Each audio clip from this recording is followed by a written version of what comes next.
pour jëmmal seeni xew-xewi jàmm wala événement bu manti doon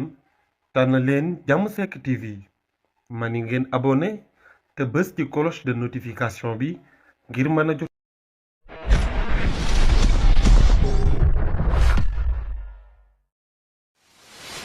ñoo ngi lay nuyu. waaw ñu ngi lay fay Ablaye. alhamdulilah naka ça va ñu ngi ci jàmm ba. voilà dañ fi ñëwoon tey en tant que Jàmm Seck TV ñëwoon doon jéem a couvrir peut-être journée bi am fi tey ñu bëggoon a xam lan moo waral journée bi ginnaaw boo nuyoo. waa ñu ngi lay jaajëfal Ablaye ci vraiment interview bi di ko rafetlu également quoi donc par rapport ak laaj bi journée bi yaakaar naa journée d'intégration moom la tudd. journée d'intégration étudiants yi amicale des étudiants et ressortissants des élèves de Barkédji. Je pense que bii mooy normalement seen 5e édition ñu koy def bu ma juumul donc mu doon loo xamante ne vraiment dañ koy préparer de telle sorte que bu ñu ñëwee vraiment dañuy jël toute une journée def ay activités culturelle activité éducative donc vraiment mu doon loo xamante ne rafetlu nañ ko bu baax parce que comme li may faral di wax rek mérite bi ñu am mooy c'est d'avoir vraiment initié cette comment dirais-je activité boo xamante ne nii chaque année dañ koy perpétuer te booy xool ñun on n'a pas eu la chance de le faire donc ñu leen ciy remercier vraiment di leen encourager parce que tout simplement nekk na loo xamante ne dafa am solo parce que c'est formatif day former vraiment les comment dire la petite enfance surtout xale yi nga xamante ne nii dañ ci def ay activités yoo xamante ne nii des fois ay jeux gestu wala génie en herbe vraiment je pense que c'est important et c'est formatif quoi. Donc de façon on peut ramasser daal loolu mooy objectif journée bi. maa lay dégg sa biir wax nga ni bii mooy 5e édition bi. waaw 5 édition yëpp est-ce que yëpp yaa ngi fi woon wala yow peut-être. waaw bon nekkuma fi woon en tant que directeur. Je pense que c'est la première fois. mu fekk ma fi avec sama statut directeur. donc mais étant donné que man ci village bi laa dëkk. mosuma raté benn édition quoi toutes les éditions vraiment dañ may convier à chaque fois damay ñëw parfois sax dama leen di tooñaale naan leen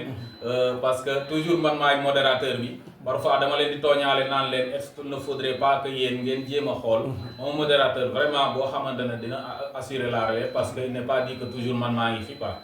donc mais je pense que du ma wàññi dara à chaque fois vraiment je suis à leur côté vraiment di leen jàppale di leen pousser di leen orienter mais aussi di leen inviter à ce que aussi ñu jéem a comment dirais-je former wu pour que vraiment après qu'ils puissent vraiment assurer la relève quoi. léegi fête bi suite bi lan la dëgg-dëgg ba ma ko doon wax dëgg-dëgg njariñ li ëllëg lan la quoi. waaw njëriñ li de xam nga amical moom. benn organisation la boo xamante ne nii souvent dañ koy def xale élèves yi. dañ koy def structure la boo xamante ne vraiment li ko gën a yëkkati mooy.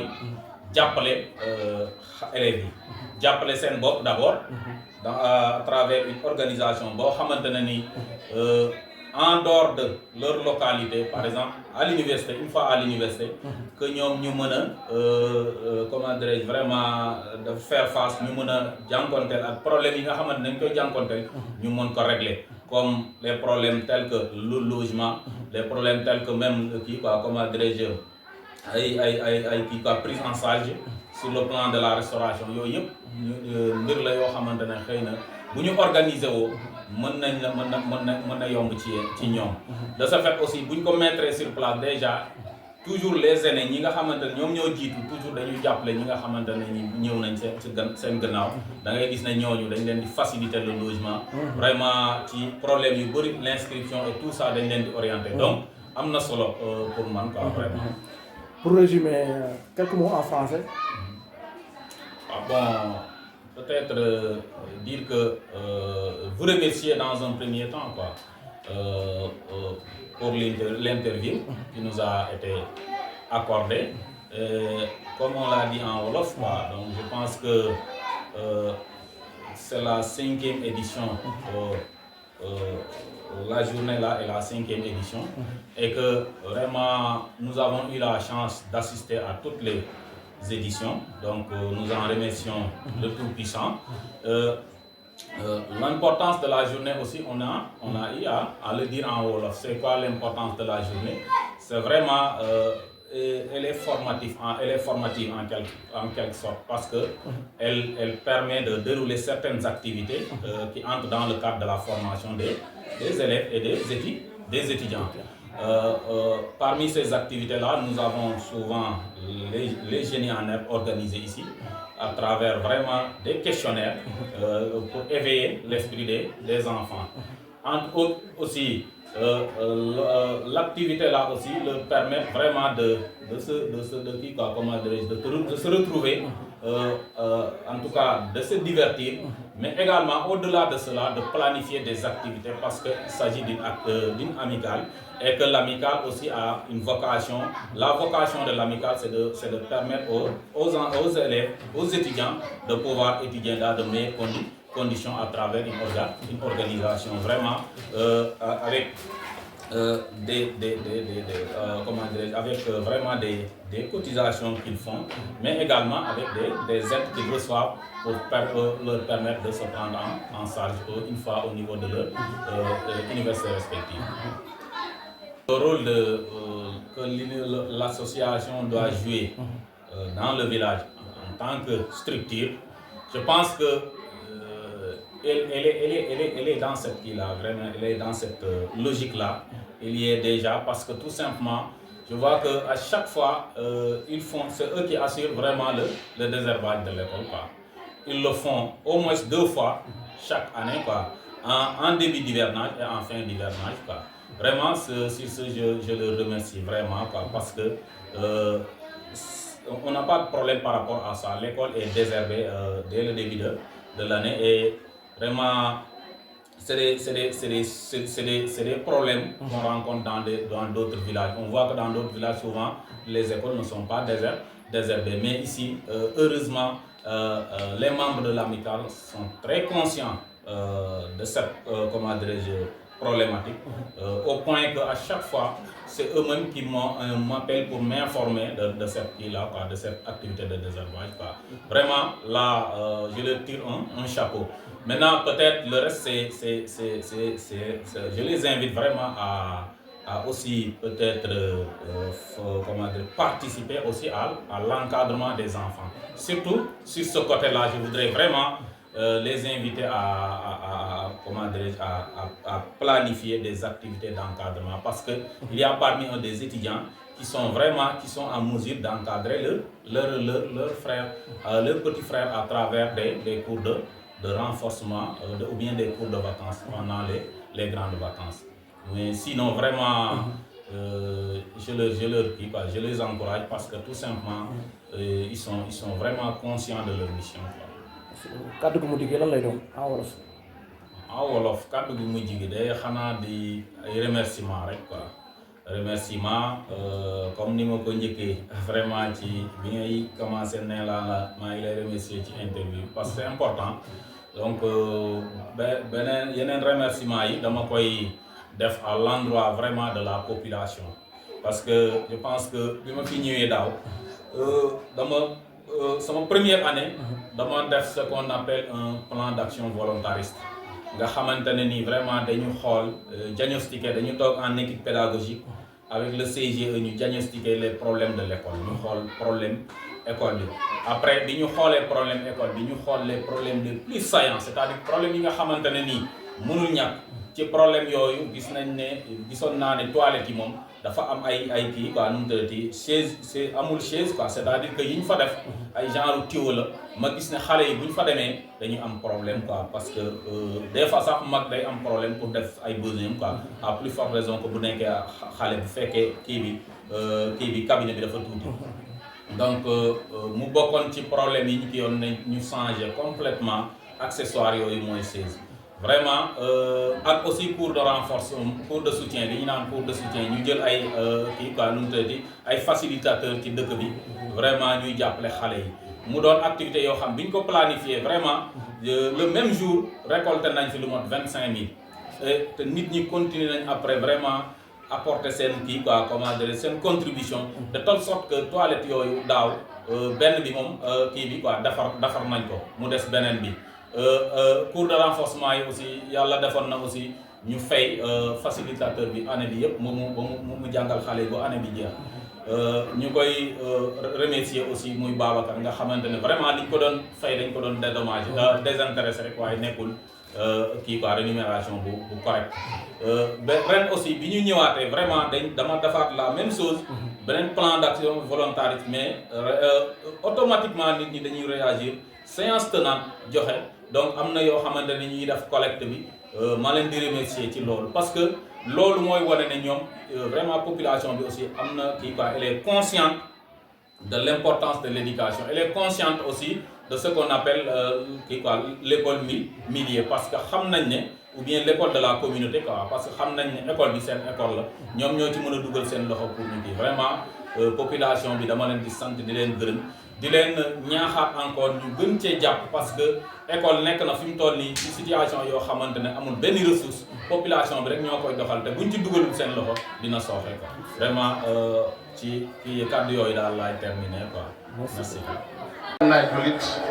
ñaar mooy ngannaayu jaam yi donc bala ñoo commencé rek dama bëggoon dox suñu kilifa yi ñu defal ñu ñaan ñu door a dugg ci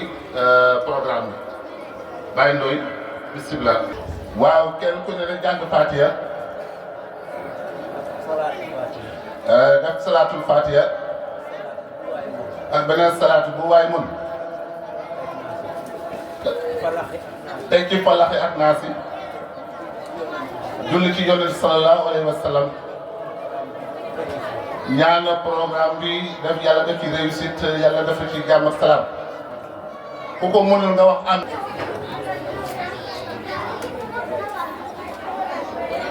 ñi amoon yéene teew yàlla daf ñu am ngant ñu ngi sant ñëpp di gërëm ñëpp Wolof Njaay nee na lu yàgg dëgg la te bés bi aussi vraiment mu ngi bëgg a yàgg ñu ciy remercier suñu rakk yi suñu jarbaat yi ak suñu doom yi nga xam ne ñoo téye bés bi di ko pérenniser su loolu wéyee également dañuy nuyu d'abord kilifa dëkk bi le chef du village di nuyu notable yi ci dëkk bi ñu fi teew ak ñu fi teewul di nuyu kilifa diine yëpp di nuyu le directeur de l'école bi nga xam ne moo ñu may occasion ñu mën a def kii fii exprimer mu ci kii bi ndax su ko gàntaloon aussi yaakaar naa ne du fi am te am na les droits mais donc ba mu xamante ni doomu dëkk bi la lépp lu waa dëkk bi def loxoom dem ci donc yaakaar naa ne dañ ko war a sant di ko gërëm bu baax monsieur Faye ñu ngi lay remercier bu baax a baax di remercier monsieur Ba par sa présence man dama naan sax dootuma ko remercier ndax dafa bokk ci mbir mi léegi c'est un membre essentiel un membre à part entière donc monsieur Ba ñu ngi lay jox sa wàccuwaay di la remercier sa teewaay di nuyu sama rak monsieur Ndiaye Seydou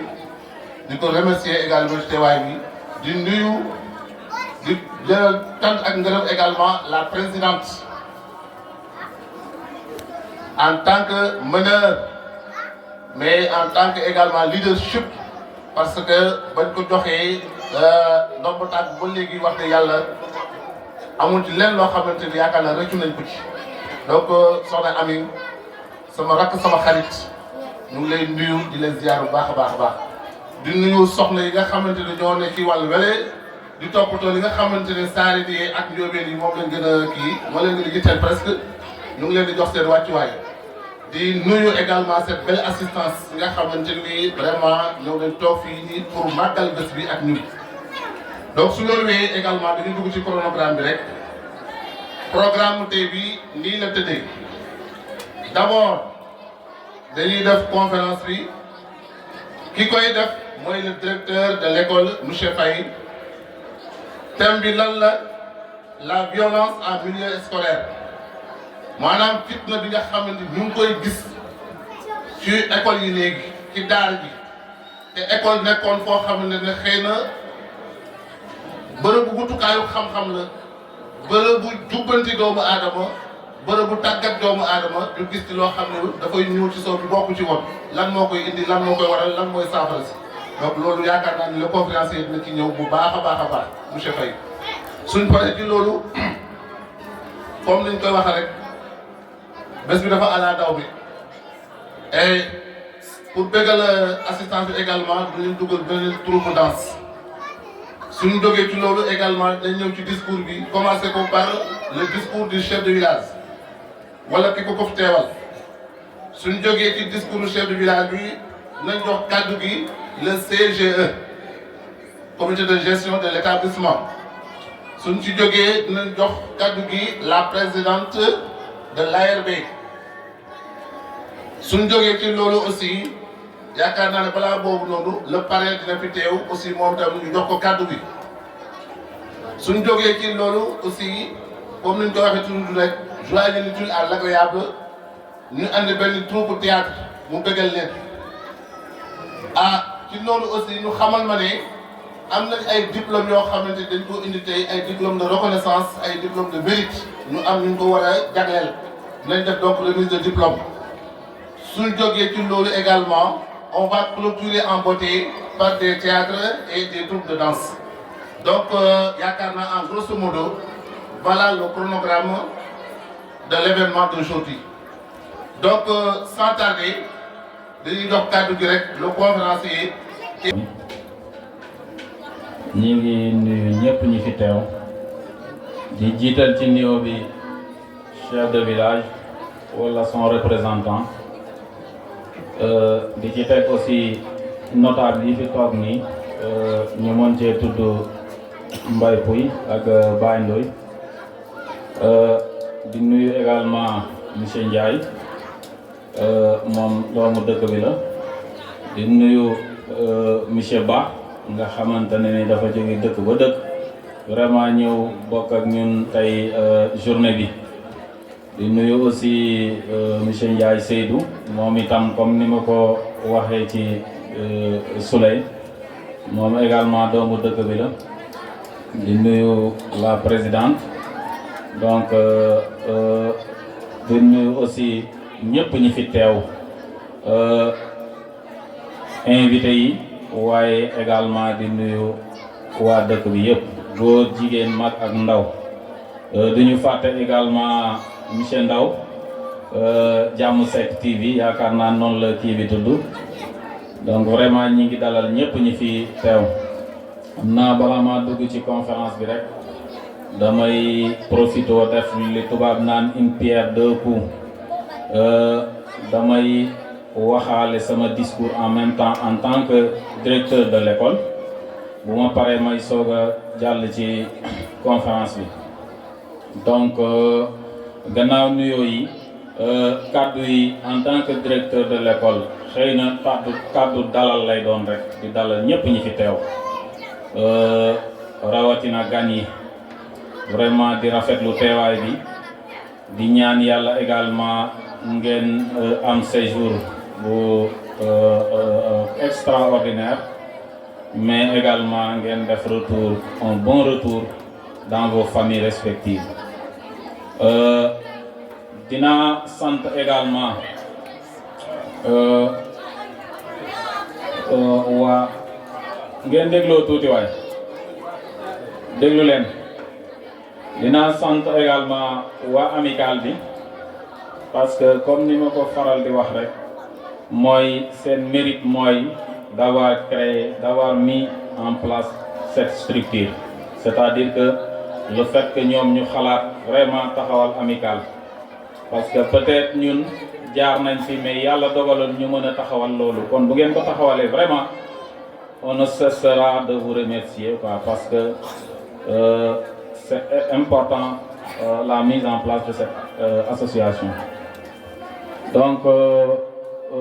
li ngeen di liggéey également lu am solo la parce que amical bi nekkul fo agréé rek mais amical bi je pense que c'est un creuset de formation aspect bi njëkk a am mooy c'est formatif c'est-à-dire que à travers l'amicale mën nañ former wu mais également mën nañ jouer le rôle d'encadrement donc beneen bi mooy dafay permettre également vraiment ngeen mën a def face avec vos difficultés surtout bu ngeen demee ku nekk xam na ne étudiant souvent am na ay problèmes yoo xamante ne da koy jànkonteel une fois à l'université ci problème yooyu mën nañ cee tudd ay hébergement ci problème yooyu mën nañ cee tudd ay orientation donc yooyu yëpp c'est des problèmes yoo xamante ne restauration également ay problème la yoo xamante ne ni amicale bi je pense que rôle am bokk na ci muy jàppale ñeneen ñi nga xamante ne ni surtout ñoo nekk ñiy soog a ñëw ñiy soog a am bac ci côté boobu ñu leen di utal ay logement mais également ñu leen di jàppale ci ay ci restauration donc je pense que loolu également ñi ngi ci bay seen waar beneen bi mooy seen implication également ci développement dëkk bi surtout ci école bi gis naa ne à chaque fois hivernage bu ñëwee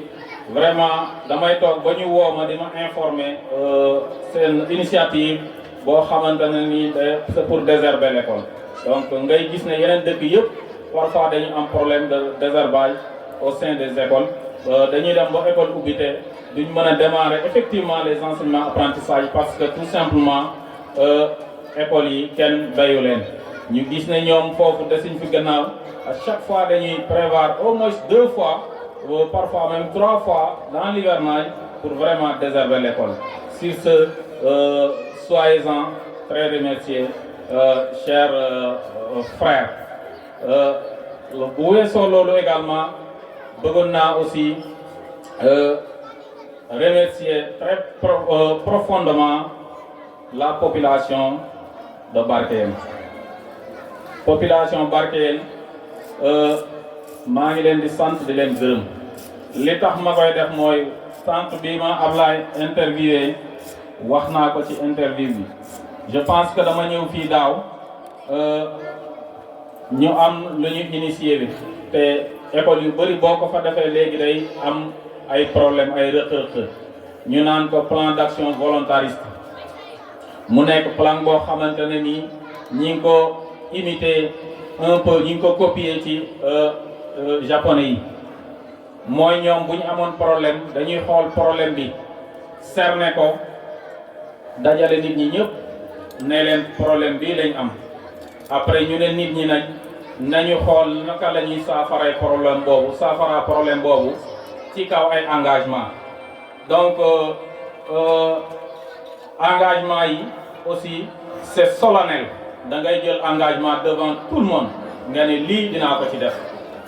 de façon volontaire du nekk loo xam ne dañ la koy forcer bu ko defee boo fii li nga koy defee engagement bi mën na nekk en nature mën na nekk en espèce parfois bu ma jëlee exemple bâtiment nga gis ne bâtiment dañuy naan li koy defar mooy am na ay ciment am na ressources yoo xamante ne ciment am na suuf am na ndox am na également main d'œuvre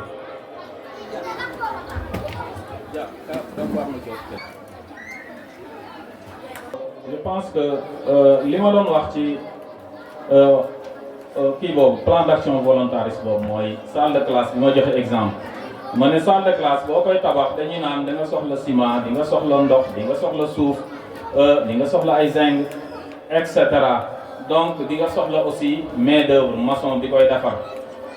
ku ci nekk ci ñooñu mi ngi ci biir dëkk bi am na ñoo xamante amuñu xaalis mais mën nañoo tabax kooku mën na taxaw ne man de mënuma daal aw ma xaalis aw ma kii waaye bés bu ngeen dajalee bagage yi man ma tabax ko gratuitement keene man de mënumaa tabax mënuma aw ma xaalis waaye bés bu ngeen soxlaa suuf man mën naa tibb suuf ainsi de suite comme temps bi dafa kii quoi ba nga xamante problème bi ku ci nekk da ngay ciy def sa tout affaire bi réglé wu loolu aussi bi ma ñëwee vraiment daaw initié naa ko j'avoue que bi may comme avant may quitté bi ñuy quitté réunion bi nit ñi dajale nañ fi lu mot ay 25 000 30 000 ak yeneen kii yoo xamante ne tey yëpp ay mag ñooy joxe ay góor jigéen vraiment ñu leen di sant ci loolu ren aussi defaat nañ ko am na ñu joxe am na xëy na ñu joxeegul mais vraiment ñu leen di lancer appel rek di leen woowaat rek surtout jigéen ñi parce que dama leen noon bëgg naa bisaab bëgg naa ñebbe bëgg naa dugub bëgg naa gerte luñ ci am rek ñu jaay ko quoi parce que loolu yëpp ci école bi lay dellu si waat parce que daaw gis ngeen ne toilette bi ñu ko fi fekkee dañ defaraat toilette yi jënd ay chaise donc mu nekk loo xamante ne lu am solo la te école léegi dañuy naan école de la communauté mooy école waa communauté bi ça veut dire que école bi li koy defar ci communauté bi lay jógee quoi yaakaar naa am na ñoo xamante ne vraiment ils sont conscients de ça te ñi ngi ci di ñaaxaat ñeneen ñi rek aussi jeunes yi ñëpp ñu jàpp ci ba nga xamante ne ni bu ñu leen kiyee tey ci problème rek ñu jàppale ñu ensemble je pense que dinañ mën a régler problème yi quoi donc xam naa xaw na gudd mais de façon un peu résumé loolu daal laa amoon lu may wax ci kii quoi pour kii quoi pour sama discours donc sans plus tarder vraiment on peut aborder la conférence et je ne sais pas parce qu'il faudrait peut-être valser entre le français et le wolof pour peut-être permettre aux autres de pouvoir s'en approprier quoi parce que aussi ces thèmes-là je pense que c'est des thèmes d'une importance capitale et que surtout à l'endroit des étudiants il va falloir vraiment prêter une oreille attentive parce que c'est un thème que vous pouvez rencontrer même dans les concours et examens. Et là, il va falloir essayer de voir comment aborder le thème, comment faire l'entrée en matière. C'est important. Donc, je vais tout simplement peut-être procéder à des lectures commentées. Donc, je lis en français et j'essaie de traduire en wolof. Bien entendu, il y aura toujours des difficultés quoi, parce que je ne suis pas wolof, je suis sérère. Et même si j'étais wolof, il va de soi qu'il y aura peut-être des mots qui seront un peu difficiles à traduire. Donc, je vais d'abord commencer par l'introduction. Le thème, je rappelle que c'est la violence en milieu scolaire. Donc, pour introduction, on dit qu'il est fréquent de voir ou d'entendre des agressions, des assassinats et des harcèlements perpétrés contre des individus relayés par les médias tels que la radio et la télévision. Cette situation très récurrente n'a pas épargné l'école. C'est toute la pertinence du thème d'actualité soumis à notre appréciation, la violence en milieu scolaire. Donc, loolu buñ ko tënkee mooy lan dañu ne thème bi li ñuy waxtaanee tey dafa nekk li ñuy naan nu mu tuddati mettital ak naka lañ ko tudde naka lañ ko mën a tuddee encore mettital wala kii waaw mettital jàpp leen mettital rek dina ñëw après quoi mettital ah xoñoñal waaw donc ak fitna laa bëgg na wax fitna ak mettital loolu mooy thème bi violence mooy fitna ak mettital voilà donc loolu la ñuy waxtaanee ñu ne booy seetlu léegi bëri na trop li ngay dégg wala ngay gis vraiment ay agression dégg ñu ne agressé nañ tel jam nañ nit rey nañ nit et cetera dégg aussi li ñuy naan ay harcèlement ay jël nañ nit peut-être di ko harceler ci ay di ko laaj benn affaire wala soxla ci moom surtout góor ak jigéen donc loolu dinañ ko faral di dégg lu bari ci jamono bi ñu toll nii loolu aussi booy xool ci dans la vie quotidienne la ci bi quoi ci dundinu doomu aadama bi mais loolu aussi yemul foofu kese mais dafa dem ba ñëw ci école yi violence boobu donc loolu surtout moom moo waral tey ñuy waxtaanee thème bi ñu am nii ñu tudd kii nu mu tuddati fitna ak mettital par violence scolaire il faut entendre l'ensemble des comportements agressifs ou abusifs qui se produisent à l'école et portent atteinte au bien-être, à la sécurité et aux droits des élèves et du personnel. Donc violence mën nañ ko tekki parce que bu ngeen xoolee définition bi dama ko def définition boo xamante ne surtout à l'endroit des élèves et étudiants. À chaque fois qu'il faut définir, il ne faut pas définir de façon péremptoire. Il est bon toujours de prendre des gants pour ne pas peut-être, parce que la violence peut être définie de plusieurs façons. C'est pourquoi on peut dire par violence, on peut entendre la violence peut être définie. Donc c'est de cette façon-là qu'il faut aborder les définitions, quoi. Donc loolu dañ ne violent mettital ak aussi nu mu tuddati kii bi fitna mën nañ ko ci école mën nañ ko jàppee ay jikko yoo xamante ne nii day doon dañ koy def école nga xamante ne nii da ngay dóor nit ki wala nga gaañ ko mu nekk loo xamante ne nii dina nekk ay traces yoo xamante ne nii dinañ ko mën a gis ci nit ki mu doon gaañ te mu doon loo xamante ne am jeexintal ci moom ci wàllu sécurité am wala aussi ci wàllu xañ ko ay droit am donc ñu jàpp ne loolu mooy fitna ak mettital ci école mooy loo xamante ne nii dañ ko def ci nit ki ci élève bi surtout mën na do bañ a doon élève bi aussi parce que élève bi mën na ko def jàngalekat bi donc en tout cas loo xamante ne ni ay jëf la yoo xamante ne ni boo ko defee ci nit ki dinañ ko dinañ mën a gis ne lu koy gaañ la nekk ci yaramam loo xamante ne di nga gis ay traces xam ne kii soit dañ ko dóor ba gaañ ko wala dañ ko jam et cetera te loolu mu nekk loo xamante ne vraiment day am ay jeexintal ci ay nekkinam mais également ci wàllu sécurité am sécurité nuñ koy waxee encore kaaraangeem ak aussi ay droits yi ñu koy xañ. Pour mieux cerner notre thème, nous parlerons d'abord des différentes formes de violence. Ensuite, nous aborderons leurs causes ainsi que leurs conséquences avant de nous intéresser à leurs solutions. Donc waxtaan bi pour ñu gën koo mën a faram-fàccee dañ koy aborder ci ñett ba ci ñeenti poñ dañuy commencer par wax naka yan forme de violence lañ am nan la fitna wala mettital yooyu nu muy demee en quelque sorte wala nan lañ koy xàmmee buñ ci paree également dinañ wax lan moo waral mettital yooyu wala fitna yooyu lan moo ko waral ci biir école bi buñ ci paree aussi dinañ wax yan jeexental la am aussi ci ñi nga xamante ne dañ koy def ci ñoom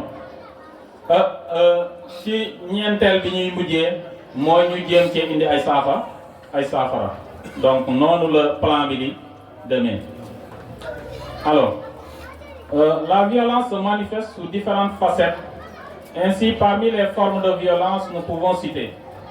la violence physique caractérisée par des coups, bousculades, bagarres. Donc de façon très simple, terre à terre, am na lu ñuy naan la violence physique dafa am nu mu tuddati fitna wala mettital boo xamante ne nii physique la tudd c'est-à-dire que kooku comme ni ma ko waxee léegi dañ koy def ci nit ki gaañ ko ba nga gis ne kii gaañ nañ ko donc dóor ko jam ko wala dóor ko pistolet donc lépp mi ngi ci donc yooyu yëpp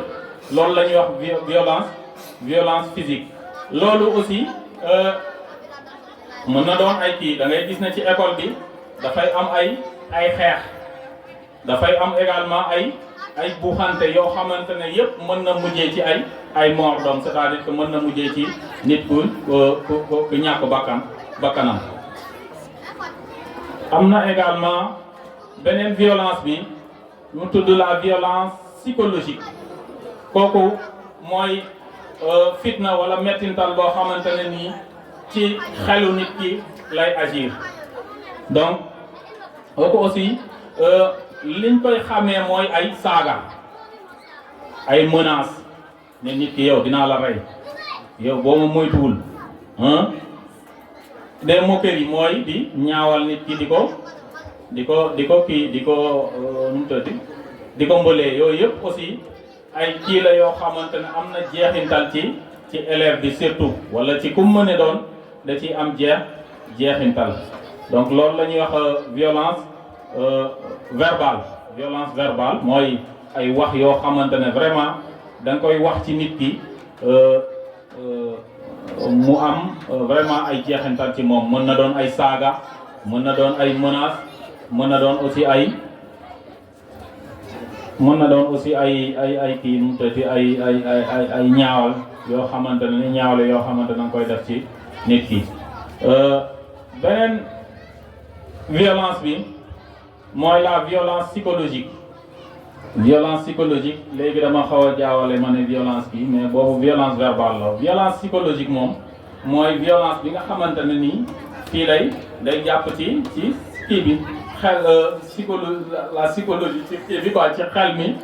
wala ci xalaat bi donc foofu aussi yi koy def ñaare mooy ay nu ñuy koy xàmmee mooy ay intimidation mooy ay tiital ay xoqatal ay humiliation mooy rusloo nit ki gàcceel ko ci kanami nawleem ay exclusion mooy ay beddi nit donc yooyu aussi dafay doon yoo xamante ne ni buñ ko defee nit ki rek day am jeexintal ci moom parce que nit ki bu fekkee dañ lay tiital di la xoqatal foo toll sa xel du dal nit ki bu fekkee aussi dañ lay rusloo di la tuutil di la booy wax ñu rusloo la tuutil la sa xel du dal bu fekkee aussi boolewuñ la sa xel du dal beneen fitnaal bi wala mettital bi mooy le harcèlement scolaire donc le harcèlement scolaire foofu aussi je pense que am na ci école yi fitna wala mettital boo xamante ne am na ci école yi bon c'est vrai que am na à l'élémentaire mais fi mu gën a en tout cas fi mu gën a amee fi mu gën a bëree mooy au collège et au lycée donc au moins secondaire ñu gis ne foofu am na ay d'après certaines informations am na ay professeurs ay jàngalekat yoo xamante ne nii dañuy harceler élèves yi parfois harcèlement bi mën na doon ay basé wu ci ay notes boo mën nangamee affaire yooyu kii dinaa la may note bu bon nangam et cetera donc yooyu aussi ñu jàpp ko ci milieu scolaire bi mooy ay harcèlement di xoqatal nit ki pour que mu defal la li nga bëgg surtout góor ak jigéen quoi donc góor ki souvent bëgg nit ki muy bañ élève bi nga ne ko nag dootuma la may note yu baax te muy gis ne sax bu defee devoir même bu defee lu baax nga gis ne mu d'après li ñuy wax parce que souvent nag am na yoo xamante ne dañ koy après vérification lañ koy mën a kii mais daal jàpp nañ ne ay kii la ay perception la li nit ñi di wax yoo xamante da ngay naan dégg élève naan monsieur bi daf maa bëgg ma bañ looloo tax mënatuma soxe bu am ci moom moyen donc yooyu day am te am na ay cas yoo xamante vraiment décelé nañ ko ci ay cas yoo xamante ne ay harcèlement la quoi. am na aussi li ñuy nax cyber harcèlement aussi surtout par rapport ak kii quoi réseaux sociaux yi donc ay harcèlement la yoo xamante ne ni nit ki da koy def moromam ci réseaux sociaux yi di ko envoyé ay kii fexe ba am image am di ko envoyé naan ko da nga may defal li wala ma yoole la wala ma envoyé ma publier sa image yi loolu aussi fitna la boo xamante ne dañ koy gis ci kii quoi ci école yi. beneen bi ñuy mujjee mooy la violence institutionnelle waaw loolu aussi violence la boo xamante ne nii bu ñuy wax institution nag mooy na nekk école bi wala service bi mais comme ñu ngi ci cadre école donc loolu école bi lay doon mu nekk loo xamante ne nii day jël ay sanctions yoo xamante ne c'est des sanctions injustes c'est-à-dire que sanctionner nit ki ci loo xamante ne ni xëy na amul ndëgër laay teguwul ci yoon exemple bi ma ciy jël mooy yenn école yoo xamante ne nii dañuy parfois dañuy tere ay yenn habillement yi loolu boo koy xool aussi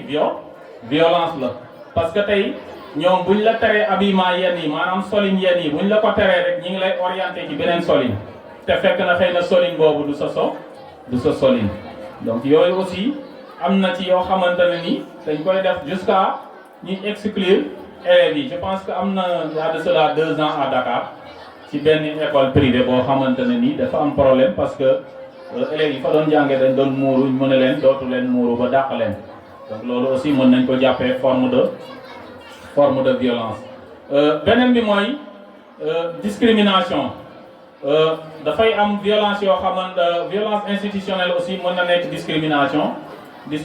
nag mooy li ñu naan beddi mooy en tout cas def loo nu mu tuddati nit ki war a bokk ci benn affaire nga xaj ko defal ko ñeneen ñi loolu mooy discrimination. am na aussi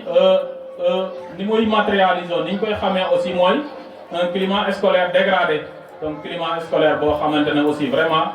dafay yàqu complètement donc de façon un peu résumée loolu moo nekkoon li nga xamante ne moom mooy forme de violence yi ñu mën a jàpp ci kii bi nu thème bi donc bref ñu ne les formes de violence en milieu scolaire sont multiples face à leur caractère très complexe il serait nécessaire de trouver leur origine. Là aussi c'est une phrase de transition souvent pour passer comment dirais-je à l'argument suivant ou bien à la partie suivante. Donc ñu ne bu ñu tënkee fitnaal yi ak mettital yi ci école bëri na façon fitnaal wala façon mettital école bëri na waaye boo xoolee seen ni ñu bëree noonu ak complexe dañuy mën a kii nu mu tuddati day normal day jaadu pour ñu jéem a xool lan moo leen di indi maanaam lan moo leen di comment dirais-je lan moo ko wund wala lan moo ko sooke boobu baax na de Ablaye lan moo ko sooke waaw da ngeen di comprendre ne séeréer buy làkk olof la nag quoi léegi ñu ne la violence en milieu scolaire a plusieurs causes parmi ces dernières nous pouvons citer les facteurs individuels donc dafa am loo xamante ne nii ci li koy indi dafay am loo xamante ne ci coobare nit ki la donc nit koo xamante ne xëy na dafa am ay problème mu boppam nga bëgg ko saafara ci nit ki wala impulsivité c'est-à-dire que mu doon koo xamante ne ni parce que nit ñi ñëpp bokkuñu man tey li may merloo wala su lay tey li koy merloo mën na am nu mu tëddee man boo ma ko defee man du ma mer sax dama lay rey donc nit ñi aussi mën na dépendre ci nit ñi aussi seen tempérament comme ni ñu koy faral di waxee. beneen bi mooy ñoo xamante ne aussi dañoo dem ba amatuñ confiance ci ñoom boo amatul confiance ci sa bopp moom mooy indi ngay dugg ci yenn violence ci yenn comportement yi. booy dem ba nga xamante ne parfois mën nga dóor nit mën nga rey nit wala nga jam nit et cetera am na aussi yeneen facteurs yoo xamante ne ni c'est des facteurs sociaux donc là aussi facteur social bi moom souvent li koy indi mooy manque de dialogue maanaam bañ di dialoguer di waxtaan parce que comme ni ko tubaab di waxee nee na toutes les guerres se terminent autour d'une table même bu nekkee guerre la sax ci table lañ koy régler table de négociation ça veut dire que c'est pour tout simplement ñu wone l'importance du dialogue amul lenn loo xamante ne mën nañ ko kii quoi mën nañ ko nu mu tëddee bu ñu dialoguer mën nañ ko mën a régler bu ñu dialoguer rek mën nañ ko régler quoi donc ñu jàpp ne daal li koy waral mooy ñàkk dialogue bokk na ci liy sooke metti fitna bi ak mettital bi léegi ci école yi. beneen bi mooy violence aussi yi am ca kër ga foofu aussi kër ga aussi day am loo xamante ne ni boo koy dund ca kër ga da ngay ñëw da ngay am tendance di ko comme répercuter à l'école. C'est-à-dire que foofu aussi dama fiy jël ay exemple monsieur Faye boo xamante ne dafa nekk école dafa nekk kër ga am fa problème ak jabar ji créel ko problème monsieur Faye ñëw école le lendemain ñëw rek après affaire boobu mu bëgg ko soppi élèves yi loolu aussi day am donc ay kii élève bi aussi mën na am loo xamante ne ñi ngi ko koy def ca kër ga loo xamante ne nii bu ñëwee ci école souvent da koy loolu lay bëgg aussi répercuter ci ñi muy nekkal souvent wala même ci jàngalekat yi sax parce que fekk na mi ngi dund ci kër ga loo xamante ne ni vraiment bu ñëwee fii da ngay gis ne xolam toujours du neex te pour un peu rek mën na vraiment def naka su dul noonu quoi donc loolu mooy mën nañ facteurs sociaux yi donc beneen bi mooy beneen facteur bi mooy toujours waaw facteurs sociaux yi toujours jeexul am na aussi l'influence aussi des médias les médias mooy tey da ngay gis ne xale yi sax da ngay gis ne bu ñu defee yenn kii bu ñu defee da ngay gis xale def benn affaire ñu ne kii film yi muy seetaan wala télé bi muy seetaan moom moo tax mu def ko nga gis ne lii day dafay copier feneen day am influence su média yooyu nga xamante ne tey ñu ci bëri tey am na yu bëri yoo ñuy def tey loo xamante ci wàllu violence dañ koy ci réseaux sociaux yi surtout lañ koy jëlee wala média yi de façon générale. donc beneen bi mooy am na aussi ay facteurs scolaires mooy yoo xamante ne aussi factoriel yoo xamante ne école la jógee mooy yenn saa yi ay règles floues mooy règles yoo xamante ne xëy na leerul c'est-à-dire que parce que ñëpp xam nañ ne établissement bu mu mën a nekk école bu mu mën a nekk dafa am ay règles il y a des règles à observer des règles strictes à observer maintenant règles yooyu bu leerul rek mën na indi élèves yi di verser ci violence beneen bi mooy surcharge c'est-à-dire que bu amee aussi surcharge ci côté bu mu mën a doon maanaam teg élève bi loo xamante ne xëy na attanu ko loolu aussi mën na indi violence ci xale yi absence de médiation maanaam le fait que aussi ñu bañ di def médiation di waxtaan di gis problème parce que problème yëpp bés boo teelee ci régler ko du màgg nga war a gis benn affaire boo xamante ne nii sama diggante la ak Seydou ñu gis ñuy comporté woo noo xamante ne di rombante des fois duñ nuyoo donc boo defee médiation très tôt rek violence mën na bañ a am foofu quoi parce que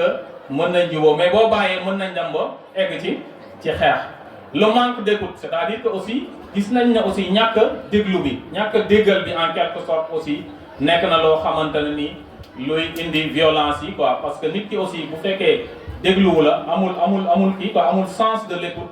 donc lépp loo koy wax sax moom day jaar ci benn nopp bi génnee ci beneen bi quoi donc loolu moo nekkoon vraiment les comment dirais-je la violence quoi les causes de la violence quoi maanaam liy sooke violence maintenant on dit que ces causes énumérées ne sont pas sans conséquence sur certains acteurs et l'établissement donc ay causes la yoo xamante ne ni ñàkkuñu ay jeexintal ci yenn acteurs yi mais également ci école bi ci boppam waaw boo xoolee primo li ci njëkk pour les victimes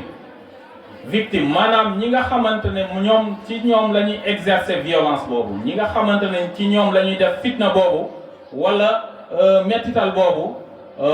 li ci njëkk mooy jeexintal yi bi ci njëkk mooy anxiété mooy dañuy seen fit du daal fu ñu nekk dañuy mel ni ku tiit stressé donc parce que violence ku ñuy violenté vraiment surtout ay xale ci école wala même mag sax donc parce que toujours bu ñu fàtte ne affaire bi du côté xale yi kese mais dem na aussi ci côté sens inverse bi aussi côté jàngalekat yi aussi da ngay gis ne am na ay élèves yoo xamante dañuy xoqatal dañuy agressé jàngalekat yi donc ñu jàpp ne képp ku ñuy agressé rek sa xel du daal beneen bi mooy dafay am aussi li day indi aussi ay jeexantal yi muy indi aussi mooy li ñu naan le décrochage scolaire c'est-à-dire que day tax aussi élèves yi teel a décroché teel a bàyyi teel a génn école par exemple bu fekkee tey école yow da nga fa war a nekk ñu mettre la dans de très bonnes conditions ñu nekk la def la ci conditions yoo xamante di nga mën a jàng ñu kii quoi au lieu ñu defal la loolu mu nekk loo xamante ne nii sa kii la quoi sa en tout cas dañ la fay isaabee boo fa duggee vraiment lu metti rek la nga fay jëlee bu yàggee da nga dootoo bëgg a jëm école te loolu lan lay indi bàyyi jàng donc décrochage scolaire bi. am na aussi beneen jeexintal bu muy indi mooy isolement c'est-à-dire que day tax aussi nit ki bu fekkee ñi ngi exercer ci moom fitna boobu ak mettital boobu day dem ba nga xamante ne ni day kii ci day xaw a isolé wu par rapport à la population dootul nangoo jege nit ñi beneen bi mooy beneen jeexintal bi violence boobu am aussi mooy baisse des résultats scolaires surtout boobu nag élève wala jàngalekat ñaari côté yëpp donc ñaar ñooñu ñëpp bés boo leen di mettintal bés boo leen di def kii di leen xoqatal bu yàggee li ñu war a produire dootuñ ko produire bu dee élève bi la mayoo ko fu mu yekkee nakam di ko dóor di ko saaga day am blocage systématique c'est-à-dire que résultat moom njàngam dootul jaar yoon mais également comme ni ma ko waxee rek parce que ñu bañ ko yemale ci xale yi rek beneen sens bi aussi bu fekkee aussi jàngalekat bi aussi mi ngi ci école bi muy benn yoon kese ñu agressé ko ba gaañ ko jàngalekat boobu toujours même buy defati cours sax mi ngi xalaat ne est-ce que moom balaa moo génn école bi duñ ko agressé kooku aussi mën na am ay jeexital ci cours yi muy jàngale parce que cours yi muy joxe bu amul qualité aussi je pense que aussi résultat bi aussi bu ñu résultat escompté résultat bi ñu yaakaar aussi ci fin ba mën na bañ a am donc loolu benn la ñaareel bi toujours bien dama waxoon te ci ñi def violence yi loolu la concerné mais beneen bi ñaareel bi ci li mu concerné mooy les auteurs mooy ñi nga xamante ne nii dañuy ñoom ñooy def violence boobu ñooñu aussi day am ay jeexintal ci ñoom jeexintal yi lan la mooy ay sanctions ñooy ñi nga xamante ne ñoom ñooy fitnaal muy doon ndongo yi wala en tout cas élèves yi nga xamante ne aussi ñoom ñooy fitnaal wala ñuy mettital jàngalekat yi ñooñu aussi am na ay jeexital yoo xamante ni ay sanction la ay daan yoo xamante ne ni dañ koy teg ci ñoom am na beneen jeexintal bi mooy stigmatisation ñooñu aussi dañ leen di stigmatiser donc stigmatiser c'est-à-dire que dañ leen di écarter en quelque sorte isoler en quelque sorte am na aussi ay difficultés yoo xamante ne dañuy am ci diggante nit ñi ci le côté relationnel ñetteel bi mooy surtout jeexintal yi ci établissement bi maanaam ci jàngu école ba foofu aussi dina indi ay jeexintal yoo xamante ne ni école bi dina am un climat d'insécurité parce que violence ci école bu mu am di fa en tout cas di fa dox di fa développer da ngay gis ne climat d'insécurité day taxaw ku fa nekk doo dootoo nekk ci sécurité. day indi aussi ce qu'on appelle la perte de confiance, c'est-à-dire que day tax nit ñi dootuñ am confiance wala nit ki dootul am confiance parce que tey bés boo demee ba tiit rek bés boo demee ba sa xel dalatul rek di nga am dootoo am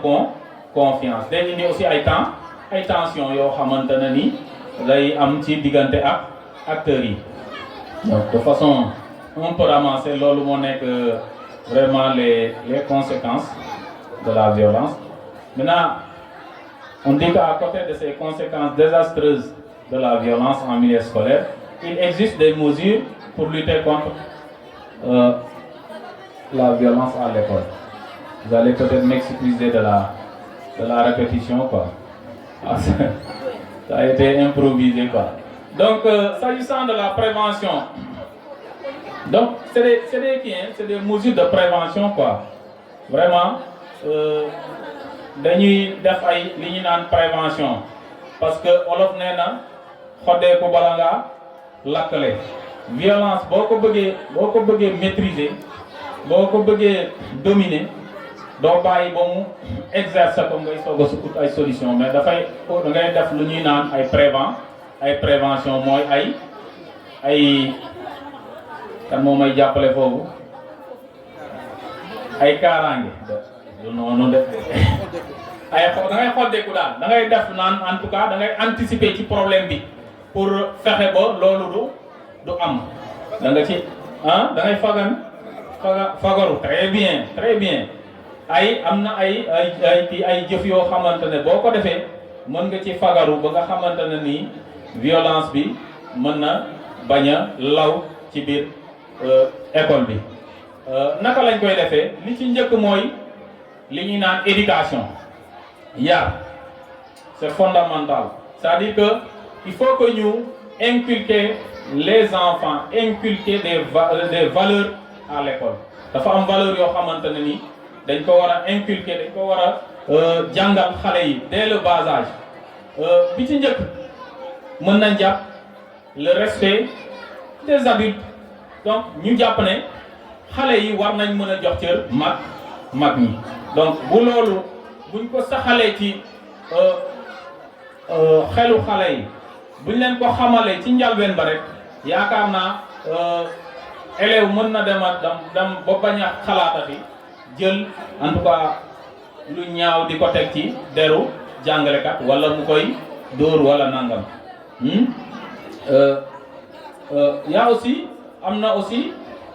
li ñuy naan le respect de l'autre, le respect de l'autre, c'est-à-dire que jàngalekat bi aussi war na mën a respecter aussi et élève bi, c'est-à-dire que ku ci nekk ci ñoom jox cër sa morom, parce que c'est pas parce que élève la aussi que nga koy wax yenn yi wala nga koy def yenn yi quoi. donc loolu aussi bokk na ci li tax kii quoi nu mu tëddee violence bi du mën a law.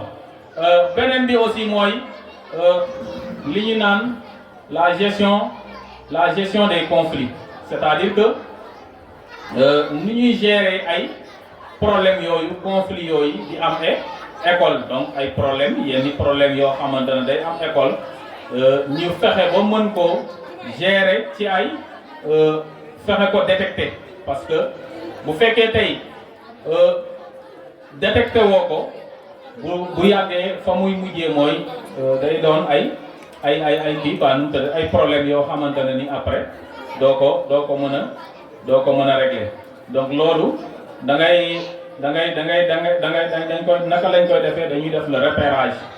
c'est-à-dire que ñu def un dispositif boo xamante ne au niveau de l'école, parce que boo xool sax avec monsieur Ba ne va pas me démentir, avec ce qu'on appelle la violence basée sur le genre. donc dafay am ay kii yoo xamante ne ay comité yoo xamante ne dañ koy def au niveau des écoles nga xamante ne ni benn collectif la boo xamante ne ni dañuy am ku koy jiite di essayer à chaque fois dans les écoles muy déceler ces formes les violences. boo ko repérer da ngay jël ay mesures, il y a ce qu'on appelle le signalement, da nga koy signaler à qui de droit. Mais généralement aussi dafa am benn coordination buñ ciy def parce que doo ko jékki-jékki rek xam gis koo xamante ne élève bu ñuy xoqatal wala bu ñuy agressé wala nangam wala bu ñuy harcelé nga jékki-jékki rek saisir justice, mais da ngay jaar fi nga war a jaar au sein de l'école d'abord. Donc ñu jéem a xool ki koy def buñ ko mënee waxtaan ak moom mu bàyyi ko loolu bu mënta am aussi am na yeneen association yoo xamante ne mën nañ jaar ci ñoom bo vraiment ñu waxtaan ak moom ba en tout cas jéem a aar xale yi wala en tout cas jéem a aar ki nga xamante ne dañ koy dañ koy def kii quoi dañuy def violence bi ci moom. Donc am na aussi ay psychologues yoo xamante ne aussi mën nañ leen utiliser pour saafara violence yooyu parce que tey bu violence bi xasee am rek il faudrait que nga am koo xamante ne dañ koy assister ci à travers un psychologue mooy ñoo xamante ne vraiment dañoo jàng ci wàllu lu jëm ci psychologie mooy xalaat nit ci boppam. Donc ñooñu buñ toogee ak moom waxtaan ak moom parce que dafay am ay sëkkal yu muy def ci moom dafay am ay jeexantal yu muy def ci moom tey bés boo ko taxawul foo ko war a taxaw noo ko war a taxawoo rek mën na dem ba yàqal ko ay kiyam nu mu tëddee scolarité am. beneen bi mooy war nañ mën a aussi di jege famille yi di waxtaan ak ñoom par exemple famille élève boo xamante ne ni da nga gis ne doon na am ay résultats yu baax njàngam jaar na yoon nga dem ba benn instant nga gis ne élève bi par exemple élève bu doon jël premier nga dem ba mu yàgg élève bi di jël avant dernier. Donc loolu aussi day soxla nga rapproché wu de sa famille waxtaan ak moom ne laaj leen kii ban problème la am et cetera affaire yooyu xëy na mën na am sax mi ngi subir violence boo xamante ne ni ci côté bu mu mën a nekkee boo xamante ne xëy na moom moo waral comment dirais-je chute boobu mu def en matière de rendement scolaire. beneen bi mooy cyberharcèlement bi aussi war nañ ko xeex. Donc cyberharcèlement aussi mooy harcèlement bi ñuy def à travers les réseaux sociaux à travers l'internet vraiment nit ki fexe boo am sa photo nit ki fexe boo am sa numéro di la woo di la saaga wala et cetera war nañ def également sensibilisation au numérique, c'est-à-dire que comme li ñuy wax rek le numérique c'est vrai que am na ay conséquences yoo xamante ne baaxul mais nag le numérique en tant que tel du lu bon mais niñ koy jëfandikoo moom moo bon. Donc loolu moo nekkoon vraiment solution yi nga xamante ne ni préconiser nañ ko yoo xamante ne am na yi ci xamante ne c'est préventif maanaam dañ koy def avant violence bi di am avant mettital bi wala fitna bi di am yeneen yi aussi dañ koy def bu fekkee am na ba pare pour jéem a xool nu ñuy buy olof naan bu ndox tuuroo ànd baax moo ci des yaakaar naa loolu la. Maintenant en conclusion ñu ne en définitive la violence en milieu scolaire s'illustre sous plusieurs formes. Elle est née de facteurs d'ordre familial, social, scolaire et de la responsabilité individuelle. Ces facteurs engendrent plusieurs conséquences dont les solutions préventives constituent l'inculcation de certaines valeurs et le repérage ainsi que le signalement des actes de violence. Donc loolu aussi dañuy résumer rek pour wane ne violence bi en milieu scolaire mooy mettital bi wala fitna bi ñuy gis ci école yi dafay kii nu mu tudd dafay wane woo ci anam yu bëri loolu aussi li koy indi mooy ay facteurs ay affaire ay éléments yoo xamante ne ni ci famille lay jóge yeneen yi jóge ci société bi yeneen yi jóge ci école en tant que kii ak yoo xamante ne ni nit ki ci boppam moom ci coobare boppam la facteurs yooyu aussi dafa am ay jeexintal ci kii bi ci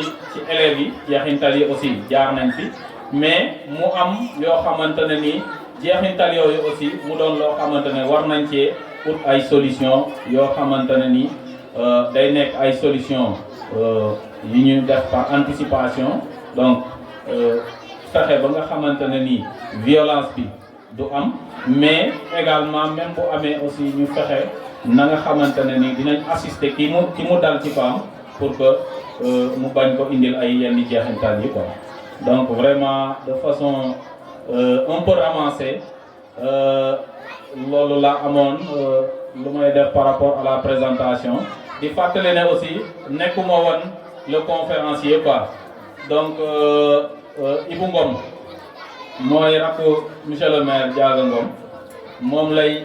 association bi jëloon comme conférencier vraiment waxtaanoon naag man aussi ci thème bi il était disposé vraiment à faire à dérouler le thème mais malheureusement il a eu un contretemps les derniers moments donc vraiment et indépendamment de sa volonté parce que décès la am sax ñu ko koy jaal vraiment di ko mosaw di ñaanal ki nga xamante ne moo fi jógee yàlla xare ko àjjana donc mu wax ma ne daal vraiment dama bëggoon nga defal ma ko ma ne ko y a pas de problème donc aussi li ngeen war a comprendre aussi que mooy vraiment ça a été fait de façon un peu brève nga xamante ne nii vraiment dama xool rek kii quoi les axes les qui me semblent les plus importants rek ma kii ko quoi mais bu fekkoon lu ma préparé la mënoon naa gën a développer mais dama def un choix rek vraiment di ñaan aussi assistance bi ñu intervenir surtout étudiants yi ngeen intervenir à travers surtout des contributions parce que thème bi ku ci nekk am nga ci xalaat ngeen def ay contributions bu amee aussi ay laaj te je pense que aussi dinaa fi toog ba ci kanam pour éventuellement ma mën a indi ay réponses par rapport au thème. Merci de votre aimable attention. Association boobu la ci parents d'élèves yi am donc ñu ngi lay sant bu baax a baax mais luy bett ñu ci yow. Vous êtes un enseignant aguerri. Vous vous adaptez à toutes les situations. Merci beaucoup. Bon damay téye micro bi tuuti rek def un ramassage par rapport ak li mu wax léegi rek te itam aussi comme ni mu ko waxee soxla nañ seen intervention su fekkee am na question yu ngeen ciy laaj par rapport ak thème bi nga xam ne wax nañ ko wala am ngeen dara lu ngeen ciy yokk loolu nag on ne cible pas seulement les étudiants et les élèves waaye nag dañuy cibler également parents yi paa yeeg mère yi jeeg ñëpp kenn ku nekk su fekkee am nga loo ciy yokk wala loo ciy laaj le conférencier bala moo dem incha allah mu andi la ci ay tontu directeur damay ñëw rek à l'entame de vos propos là nga wax fi benn kii bu am solo boo xamante ni aussi xëy na ñun amuñu woon information bi muy le plan d'action volontariste ñu nekk loo xamante ni vraiment wane nga encore sa leadership ndax loolu la ñu doy en responsable di initier di andi ay initiative yoo xamante ni day jëmale la commune ci kanam yemoo rek ne naa gérer sama école wàcc te pourtant loolu moo desal soo yemoon ci loolu rek dafa sa devoir donc ñu ngi lay sant bu baax a baax a baax liñ lay ñaan kay mooy genre initiative yi suñ fi amatee rek na ngeen dimbale ngir yàlla rek ñu am information su boobaa su dee ñaar dërëm ñetti dërëm luñ ci mën ñu dugal ko ci ndax aussi ñun ñëpp fii lañ doore man ak yow ñoo daarandoo fii nii donc am nañ njukkal dëkk bi am nañ njukkal également école bii lépp luñ ciy def suñ loxo su ci jiituwul war cee mucc beneen bi mooy aussi lii nag c'est un cri de cœur maanaam aw wallu la bu may kii la sensibilisation waa dëkk bi yéen laay waxal te su may wax ak yéen aussi waxuma tout tànk yi toog ay mag yi laay waxal ndax nee nañ xale muumin la muumin mooy koo xam ne yàlla dañ ko xel waaye mag mi nga xam ne yàlla def leen a jox xel ngeen di xalaat yéen laay waxal mbir mii bu leen ko jàppee ay fo ak ay rey ARB mooy association des élèves étudiants ressortissants de Bakel mooy élèves yi nga xam ñoo nekk ci diggu doomu daara yi ak ñu nekk ci njàngu mu kawe bi et monsieur Faye le conférencier wax na ko léegi xëy na CM yeeg collège yi amuñu yenn jafe-jafe yi mais nous avons fait l'université man ak moom jaar nañ fa suñu nekk yi ñoo leen fi jiitu xam nañ jafe-jafe yéen fay dund soo fa nekkee doon doomu baadoolo boo xam ne xëy na sa papa am na yéene waaye mënu laa fayal chambre foo dëkk mënu laa jox njëgu ticket te loolu noonu loo xam ne muy obligation da ko war a am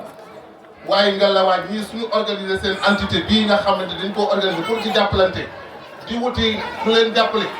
suñu ñëwee fii di def seen activité yéen waa dëkk bi da ngeen fay war a sargal leen ci loolu. donc ñu ngi leen di ñaan rek vraiment su déwee nii liñ gis ci mbooloo ñu gis lu ko raw ndaxte su ma xoolee sama càmmoñ gis notable yi toog mun na fii lim lu may bàyyi mbay puy bàyyi sëriñ mi ak sama kii Babacar ak ñoom Samba kii Ousseynou wax dëgg yàlla lim bi tuuti na lool ngeen jéggal ma nag lim bi tuuti na lool bu leen ko jàppee ni yëpp xele la bu leen ko jàppee ni ay po la déedéet du foo de ARB bi lu am solo la te ku nekkul université jaaroo kii bi mënoo koo xam nit yi léegi suñuy dimbale surtout nag sama mbokku politiciens yi duñ dimbale ci biir néeg seen dimbal ci biti lañ koy def ñëpp ñu ko fànn suñuy dimbal mbooloo la ñuy dimbale te ñoom ñoo fonk mbooloo donc ñii ñoo neex a dimbale ñu ngi leen di ñaan ngeen jàppale leen encore bu baax a baax monsieur Faye sa conférence bi bokk liñ ci mën a wax bëri na waaye nag duñu retenir la parole lu yàgg man dama jàpp ne sa conférence miroir la pour man soo koy wax dama ciy gis sama bopp parce que je suis un acteur de l'éducation fitna yeeg harcèlement bi comme ni ñu ko waxee bari na ci école bi léegi et li muy gàllankoor bari na ban taxawaay lañ ci war a am ban saafara lañ ci mën a indi loolu ku taxaw fii di ko wax seen kanam war ngeen koo may nopp bu baax a baax ndax comme ni ma ko waxee rek tout tànk yii toog xëy na mën nañoo bañ a comprendre mais yéen parents yi yéen magum jëm yi su ngeen toogee li muy wax nii war naa dugg seen nopp yi de ngeen waxal seen doom yi benn rek bu ma ciy indi rek mooy la violence psychologique ci exemple bu ndaw rek dafa bëri sam benn principal dafa mës a wax benn jour moom daf avant mu nekk principal bi ma nekkee Guédé Santhie dans le Fouta dafa nekkoon fii côté Fatick Niakhar foofu la njëkk a servir mu am benn jour benn élève boo xam dafa gisoon ne saa yu def cours rek dafay refuser dans son coin du wax du def dara mais benn jour mu xëy si rek élève bi sawar lu mu wax mu yëkkati loxo di participer léegi nag bi ñu demee ba élève di génn mu woo ko mu ne ko yow lu xew tey da ngaa sawar de mu ne ko monsieur damaa xëy ndékki tey est-ce que gis ngeen loolu mu ne ko tey damaa xëy ndékki pour dire que élèves yi c'est-à-dire que cette violence psychologique mu ngi freiner l'éducation des enfants mu ngi contribuer drastiquement à la baisse du niveau xam nga bëri na ci ñoo xamante ñun tey sama góor gii tey mën na maa seere am na ci jaar bi mu nekkee tout temps ndax école de proximité bi am léegi amul woon da ngay amee fii entrée en sixième Barkeel CM bi nga mën a dem Gossas kese la nekk wala Ndiarème wala Kaolack soo fa amul mbokk xëy na sa papa dafay am di jàmm te am di jàmm xëy na am na loo xam ne du ko mën yëpp da ngay dem yenn saa yi nga war a xëy école mbuuru boo ndekkee doo ko am doo tiim boolu cere surtout soo nekkee ab doomu béykat lu mel ni man yaroo ci dëkk yaroo ci àll bi xamoo lu may xëy ndekkee cere ba sa biir fees nga xëy école lekkoo dara wala xool di toog di kii boo midi te amoo dara loo lekk loolu dafa métti te loolu élèves yaa ngi koy jànkuwanteel bu leen fàtte loolu de coono yooyu am na ba léegi. beneen bi mooy aussi toujours les enfants entre ñoom parfois c'est la loi de la jungle da ngay gis benn xale ñu jote dara mu ne yow suñu wàccee tey boobu noonu xale bi dootul nekk ak sa bopp ndax mu ngi xalaat ne saa yu wàccee kii moo ko ëpp doole dina ko bund xataat ci àll bi donc loolu yëpp aussi nekk thème loo xamante ni thème bi mu ngi koy aborder malheureusement nag pour kii xëy na bi ñuy wax ñu ngi taaj bool yi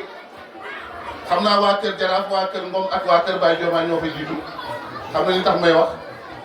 mais ni ma déggee te ak ni ma ko jàngatee suñ ko xamee woon noonu dinañ taaj bool yi ñu ne bàyyi leen foofu bool yi ba ñu déglu lii ba pare parce que c'est très important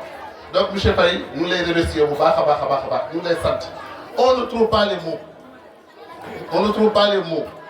liñ bëgg a wax yëpp mën koo exprimer mais ñu ngi leen di ñaan encore une fois ngeen jàppale seen doom yi ngeen jàppale seen jarbaat yi ngeen jàppale seen rakk yi nga xam ñooy initié lii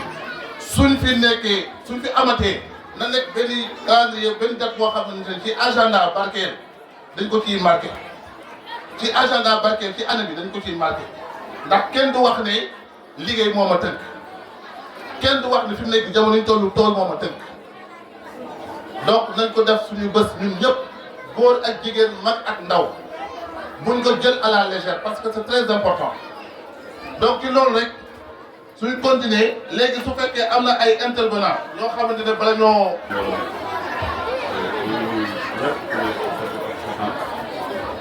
waaw intervention bi ñu def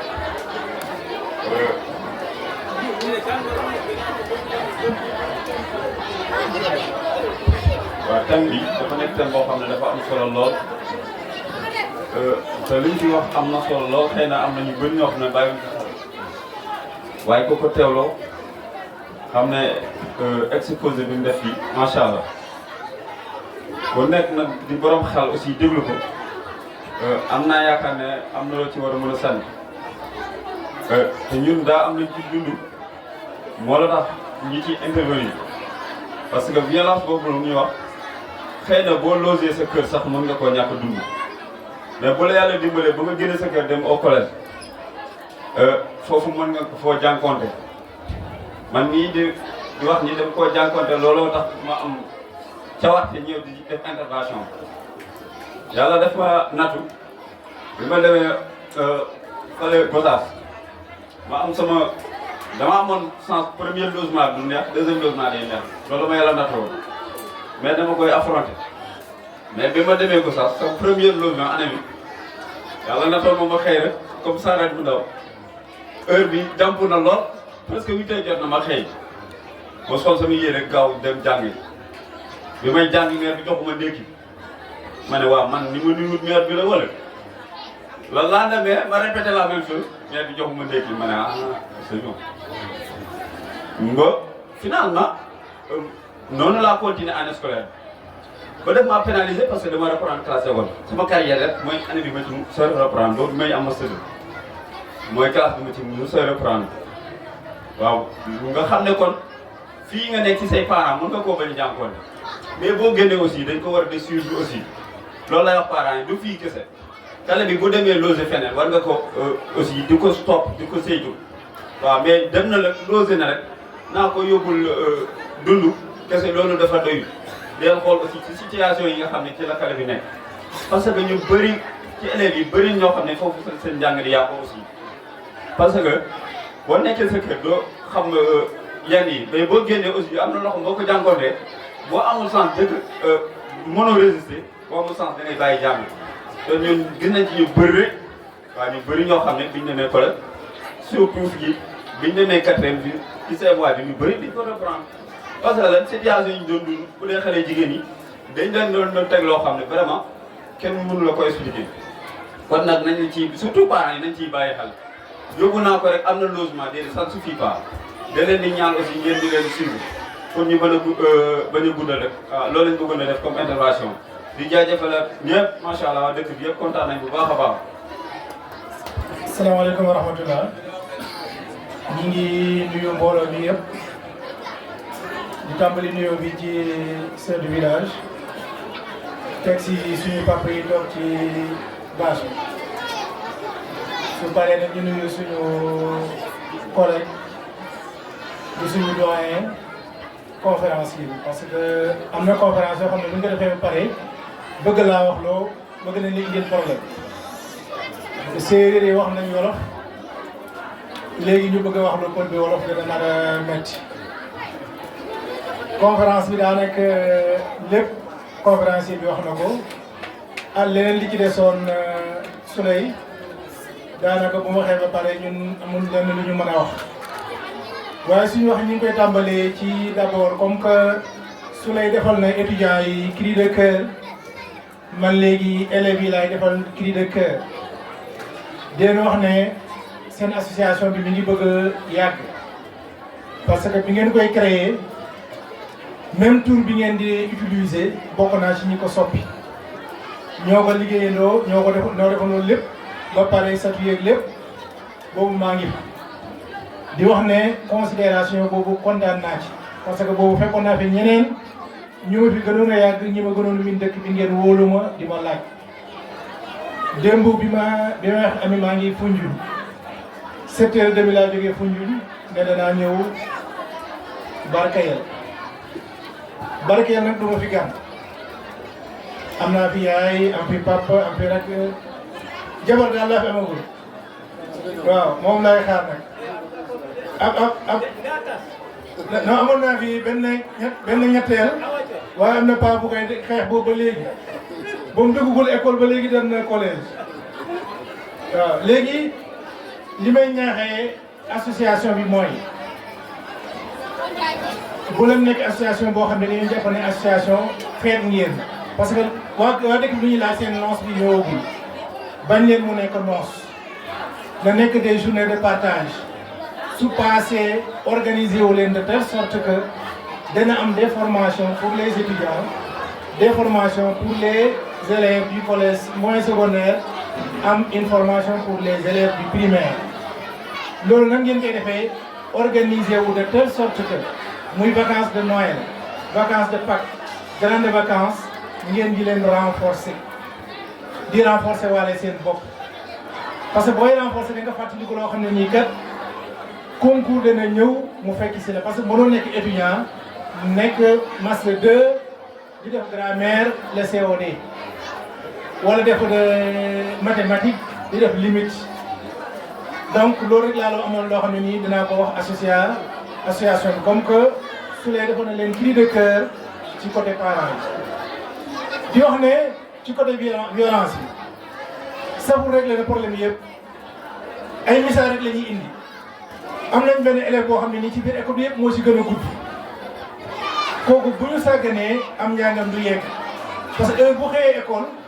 xale yi ñi koy xoolee ne yaa ko gën a gudd day dem ba finalement du bëgg a ànd ak xale yi élève bu nekkee puune ñu koy xoolee dangaa xonk bu yàggee mën na ko indil problème bu nekkee lafañ mën na koo indil problème parce que nit boo amee loo wuteeg nit ñi rek mën na la indil beneen problème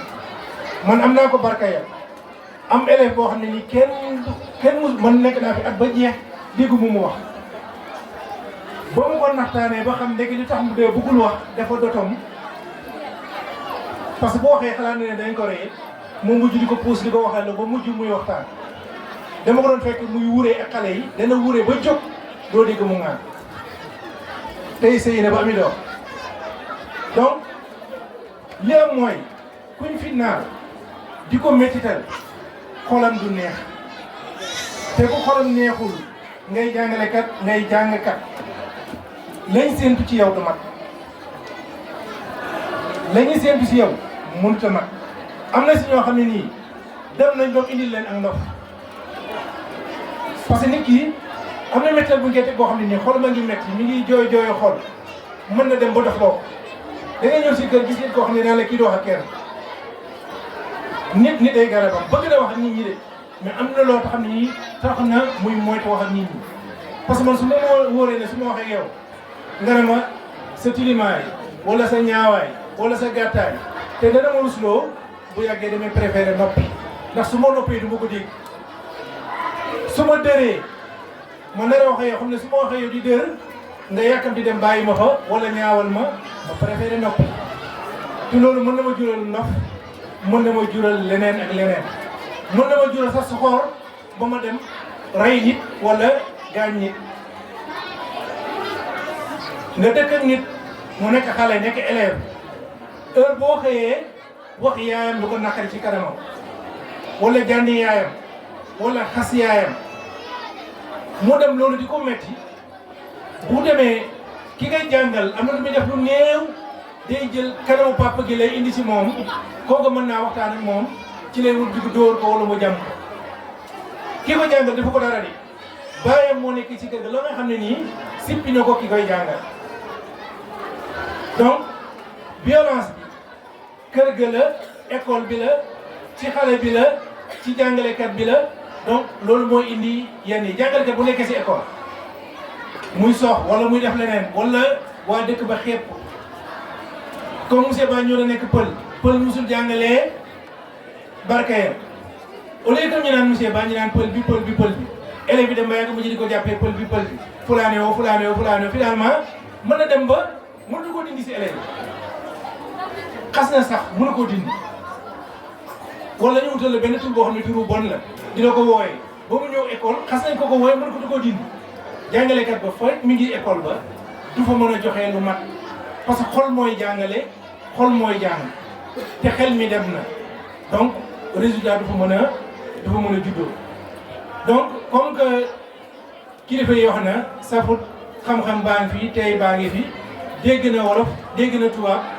ñun ñi nga xam ne nii ay élèves yu sew lañ suñu njàng soriwut suñu xam-xam bëriwut dañu woon nañ ci barkeelu rek di santaat di gërëmaat ñëpp di leen wax ne ci barkeel laa bokk waaye fii léegi ñaari at su ma fi amul jabar du ma ñëw ci barkeel. dafa fekk ne nit soo jaaree ci ab benn bërëb mu am ay xaaxaam soo dindee xaaxaam bi yaa ngi dimbale ñu ne ci toog sa ginnaaw ndax am na keneen ku koy jaaraat donc li nga indi ci ay témoignages am na solo parents yi ku ko jéggi également di nga ne ah man de su ma sëggee sama doom lii du ko def donc nga xam nan laa kii jëflante yi ëllëg si biir su ma yóbboo sama doom keneen koo xam ne nit ñi nekkul sama wet donc ñu ngi leen di sant bu baax a baax di jox kàddu gi le conférence bi. Monsieur le modérateur vraiment ci modération bi gis nañ ne un bon modérateur vraiment yaa ngi def liggéey bu mucc ayib parce que non seulement tënk nga liñ fi waxtaanee mais sa contribution aussi dafa am solo parce que comme ni ma ko faral di waxee rek nit ki moom boo waxee toujours dina am lu mu bàyyi te gis naa ne bi nga jëlee kàddu comme ni ko monsieur Ba waxee am na yeneen exemple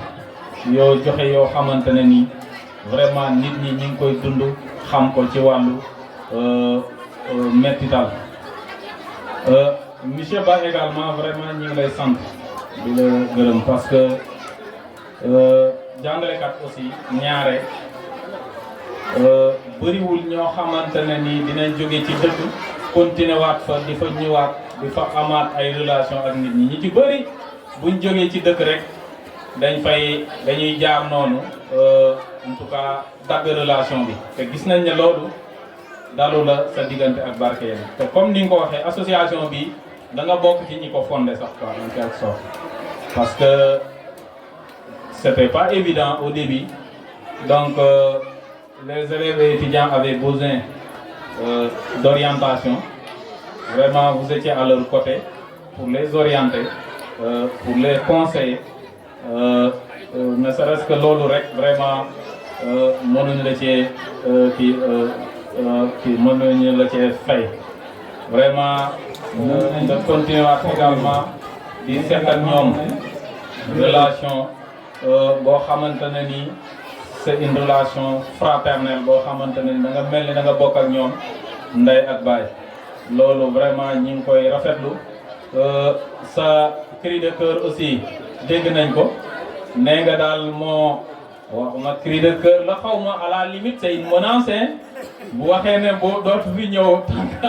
bu fi ñëwatul donc il faut que vraiment mu bañ a tomber dans l'oreille d'un sourd aussi quoi population bi yaakaar naa dégg ngeen ko xam naa dañuy jéem a xool kenn rek kuñ lay bàyyeel maire Ndaak lañ lay booleel rek bu ko defee avant déwén maire Ndaak fexeel monsieur bi am fi ñetteel avant déwén waaw moog maire Yangu nee na waaw vraiment di rafetlu intervention yi surtout monsieur Mbaye monsieur kii aussi monsieur Mbaye Sarr li mu wax dafa partagé ak ñun loo xamante ne dund na ko mais li ci am solo nekkul li mu dund xam nga lan moo ci am solo mooy jeexantal ba parce que jeexantal ba daf ne moom moo tax mu redoubler classe boobu c'est ça c'est là où il faut vraiment mettre le focus c'est-à-dire que kon ndekete yow am na ñu bëri ñoo xamante ne tey échoué nañ ci école parce que tout simplement dafa am lu ñu dund loo xamante ne ni moom moo leen yàqal njàng te sax xëy na seen parents xamuñu ko parce que tey am na loo xamante ne nit ki gor mënul yenn yi am na looy manqué ci wàllu lekkin wala tëdd des fois mënoo toog sax di ko exposer nit ñi wala sax loo xamante ne dañ la koy def ci biir kii bi parce que gaa ngi naan xaw ma tonton saay-saay ak xaw ma lan yooyu yëpp mu ngi ci biir kër yi yoo xamante ne nii day doon loo xamante ne ni xale bi mën na koy dund ba mu yàqal ko njàngam monsieur Ba aussi wax na ko c'est-à-dire que foofu muy abordé nañ ko mooy les moqueries là quoi c'est-à-dire que nit ki aussi bu fekkee dafa am handicap muy jàngalekat wala muy élève ngeen topp ko di ko ñaawalee loolu di ko xasee mën na sax bàyyi jàng ndax loolu quoi bu nekkee jàngalekat aussi mën na dem ba xelam sax dootul nekk mu nekk foofu wala même bu fa nekkee dootul sawar ci njàngale mi donc maanaam affaire bi dafa bëri ñu koy dund léegi nag solution yi mooy ñuy bàyyee xel xale yi encore une fois xam nga bu njëkk comme bi may wax lu ci bëri nekku leen fi woon ñi ngi doon def yëfu yenn ñi ngi doon def yëfu njuufeen mais ñuy bàyyee xel xale yi di leen di laaj yenn saay di leen di saytu bu ngeen gisee ci moom comportement boo xamante ne maanaam melokaan boo xamante ne melu ko woon ngeen jege ko laaj ko laajte bi sax mën na dem ba ñëw ci école mën na dem ba ñëw ci directeur bi waxtaan ak moom ne ko man de diw dama seetlu ne nangam affaire yooyu parce que bu boobaa aussi bu ñu échappé fii mën nañ koo bàyyee xel xëy na mën na am la koy gàllankoor ba la tax loolu changement boobu am école lay ameewul kër ga ñu jàpp ne ci ñaari anam yëpp la mën a jógee je pense que monsieur Ndiaye wax na ko parce que yoonu école aussi am na lu fay xew loo xamante ne ni xale yi dañuy defante loo xamante ne ni mën na dem ba bàyyi loo xale bi jàng te yu ci bëri parent bi mën na ko bañ a yëg donc ñuy bàyyi xel ci loolu bu amatee ñu naxante niñ koy détecté nag yombul c'est-à-dire que boo ñëwee rek harcelé ko doo am li nga bëgg da ngay toog ak moom waxtaan ak moom jar sax nga neexal ko ne ko dinaa la jëndal nangam déglu ko noonu lañ koy détecté muy école wala muy kër ga dafay am nooy naxanteeg moom ba mu wax la li nekk ci moom sinon da koy garder du ko mës a wax te bu ko waxul am na jeexital ci jàngam moo xamante ne mën na dem ba bàyyi jàng bu ko defee vraiment ñu leen di lancer waat appel foofu di leen ñaan ngeen di bàyyee xel xale yi muy góor muy xale bu góor muy xale bu jigéen bu ngeen seetlootee changement ci ñoom rek bàyyi leen xel laajte leen bu ngeen amul lu leen leer mën ngeen ñëw ba ci école ngeen wax ko jàngalekat bi xawma directeur bi bu ko defee directeur bi aussi waxtaan ak jàngalekat yi xool parce que école encore une fois du loo xamante ne ni doon ñëw sax dem directement ci jàngalekat bi da ngay ñëw ci directeur bi wax ko sa soxla boo ko waxee sa soxla lépp lum ci war a faj wala mu war a doon ay information yoo soxla dina fexe ba jox la ko bu ko defee vraiment bu amul ay laajte xanaa dañuy delloo kàddu bi rek vraiment di leen sant di leen gërëm bu ma sañoon nag xam naa damay nekk ak yéen boo affaire bi jeex waaye nag dama am benn kii rek benn soxla bu may doxee après xam naa damay jéem a kii rek quoi damay jéem a. am jàngat la boo xam ne mën na ciy jël bu baax a baax yal na yàlla taxawu la yal na yàlla ñàkkal la fi yàlla defal la ay promotion doomu dëkk bi la gis nañu nga tey école bi xam naa ne waa dëkk bi suñ sañoon nga toog fii ba retraité mais mën nga ñaanal lu ma la loolu. maa ngi lay ñaanal yàlla may la ay promotion yoo xam ne dañ lay dégg au niveau des ministères wala léeg-léeg au niveau des directions ndax xam-xam baa ngi fi compétence yaa ngi fi donc ñu ngi lay sant bu baax a baax soo ñëwoon def présentation rek ñu damaa am soxla dina la ko nangul ndax yow itam aussi vraiment bés bu dañ koo jël def ko sa bés boole ko ci sa agenda annuel donc bu mu amee nga teew fi def ci sa alal aussi man xam naa lépp donc ñu ngi lay sant bu baax a baax li ñuy wax rek mooy xanaa nga xaar yëfu saare bi rek ñu egg fee ne def ay yëfu saare nag njóobeen balaa ñoo continuer président su fekkee dafa am lu ñu rek